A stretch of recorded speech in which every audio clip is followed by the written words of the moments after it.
পইতা ভাতৰ লগত খাবা গৰৈ মাছৰ পোৰা, গৰৈ মাছৰ পোৰা। ধনী বুঢ়া দৰা লবা ঘটিবলৈ টকা, ঘটিবলৈ টকা।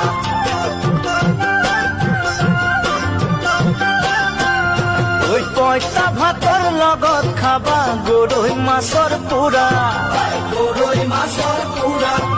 ধনী বুঢ়া দৰা লবা ঘটিবলৈ টকা, ঘটিবলৈ টকা।